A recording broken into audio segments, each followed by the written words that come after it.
Hello all, இன்றைக்கி யாக்ஷிகாவோட lunch and ஸ்நாக்ஸ்க்கு என்ன back பண்ணணுன்னு பார்க்கலாம் வாங்க. இன்றைக்கி லஞ்சுக்கு மெயின் கோர்ஸ்க்கு முருங்கைக்கீரை கூட்டு தான் செஞ்சுருந்தேன். முருங்கைக்கீரையை பொரியலாக செஞ்சால் கூட நல்லா தான் இருக்கும், பட் கிட்ஸுக்கு கண்டிப்பாக அது பிடிக்காது. அதனால தான் கூட்டாக செஞ்சுருந்தேன். அதுக்கு சைட் டிஷ்க்கு பாவக்காய் ஃப்ரை மாதிரி பண்ணிட்டேன். வீட்டுக்கு நான் தொக்கு தான் செஞ்சேன், பட் யாக்ஷிகாவுக்கு மட்டும் தனியாக பாவக்காய் ஃப்ரை பண்ணி கொடுத்தேன். And as usual mango season முடிகிற வரைக்கும் எவ்வளோ மேங்கோ முடியுமோ அவ்வளோ மேங்கோ சாப்பிட்றணும். பாவக்காய் கொஞ்சம் கம்மியாக செஞ்சுருந்தேன், அதனால் எக்ஸ்ட்ரா வெஜ்ஜி கேரட் கொடுத்துருந்தேன். And no egg today because today is Thursday. That's all for lunch. இப்போ நம்ம ஸ்நாக்ஸ்க்கு என்ன பேக் பண்ணணும்னு பார்க்கலாம். மக்காசோளம், ஃப்ரெஷ்ஷான மக்காசோளம் வாங்கி அதை வேக வச்சு எடுத்துக்கிட்டேன். அதில் பட்டர் அண்ட் பெப்பர் சால்ட் அது போட்டு கொடுத்தேன். இது நார்மலாகவே என் கிட்ஸ்க்கு ரொம்ப பிடிக்கும், அதனால் இது கொடுத்துட்ருந்தேன்.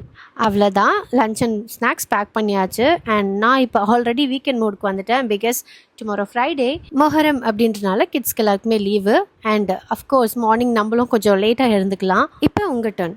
கடகடன்னு கமெண்ட்டுக்கு போயிட்டு உங்கள் கிட்ஸ்க்கு நீங்கள் இன்றைக்கி என்ன லன்ச் அண்ட் ஸ்நாக்ஸ் பேக் பண்ணிங்கன்றதை கமெண்ட்ஸில் சொல்லுங்கள்.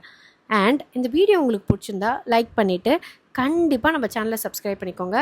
You will never be disappointed. ஏன்னா ஸ்கூல் இருக்க எல்லா டேஸ்மே என்னென்ன லன்ச் அண்ட் ஸ்நாக்ஸ் பேக் பண்ணலான்ற ஐடியாஸை நான் கண்டினியூஸாக ஷேர் பண்ணிப்பேன். சூன் நம்ம சேனலில் கிட் ஃப்ரெண்ட்லி ஸ்நாக்ஸ் அண்ட் ரெசிபீஸும் நீங்கள் வந்து பார்க்கலாம். உங்கள் எல்லாரையும் அடுத்த வீடியோவில் பார்க்குறேன். அது வரைக்கும் பாய்.